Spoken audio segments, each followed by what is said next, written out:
Hello students and welcome to the class of clauses.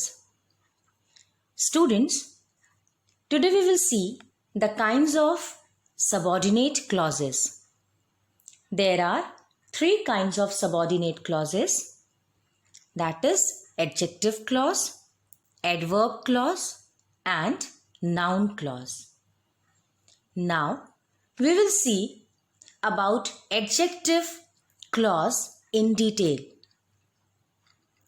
A clause that acts as an adjective in a sentence is called an adjective clause. Now see children, we already know about the definition of adjective. That is a word which qualifies noun or pronoun is called an adjective. And now what will be the definition of adjective clause? A group of words which qualifies our noun or pronoun. Clear? Now see some examples. Example number 1. The boy wearing a black shirt is my brother. Second, the boy who is wearing a black shirt is my brother. Now see, in sentence 1, wearing a black shirt does not have a finite verb in it. So, it is an adjective phrase. Now remember children, I have already taught you that in case of phrases, there is no subject-verb combination. And in this sentence also, wearing a black shirt does not have a finite verb and hence it is an adjective phrase. Now look into the second sentence. Who is wearing a black shirt? Okay. Now this sentence, this group of words has a subject who and a finite verb is wearing. Clear? So, there is a subject-verb combination, who is wearing. And that's why it is an adjective clause. Now see some important points about adjective clause. Point number 1. An adjective clause qualifies a noun or pronoun in the principal clause. Since it begins with relative pronoun who, whom, which, whose, that or relative adverbs like when, where, why, so it is also called a relative clause. Now children, adjective clause can also be called as a relative clause because it begins with a relative pronoun or relative adverb. Now, what are the relative pronouns? Which relate something. Okay, like who, whom, which, whose, that.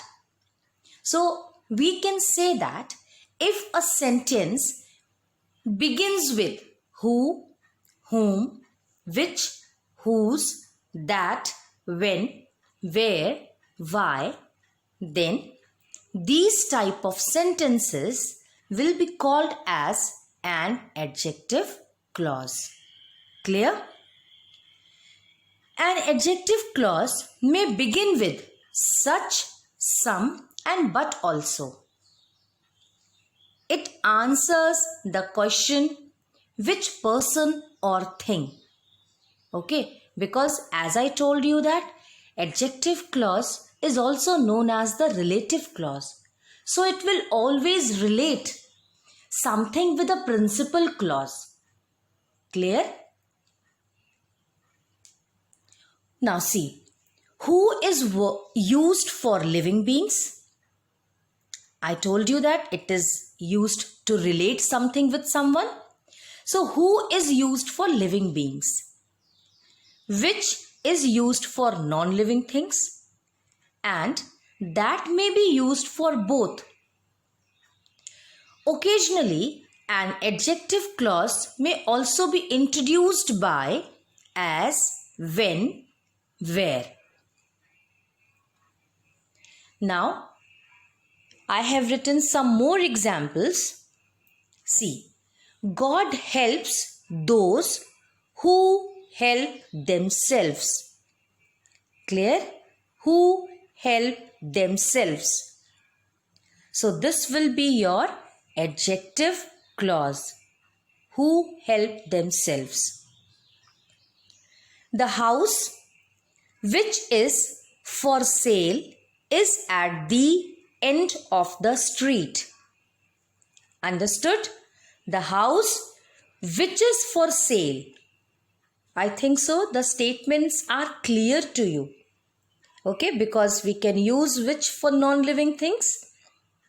Which is for sale is at the end of the street. This is the house where my friend lives. Where my friend lives. Adjective clause. Youth is the time when seeds of character are sown. Now see children, when seeds of character are sown.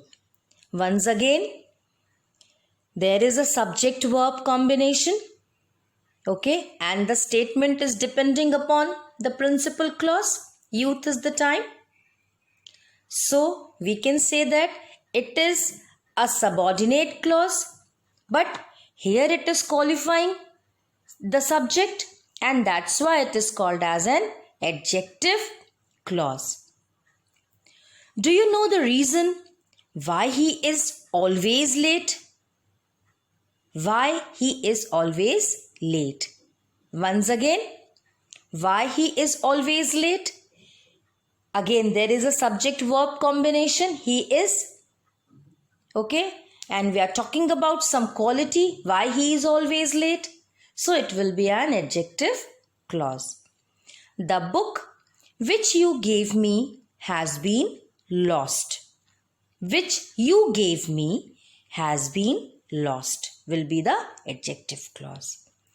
I know the girl who stole your pen. Clear? So these are the examples of adjective clauses. Now in the next class we will see about the noun clauses and adverb clause. Okay, thank you now.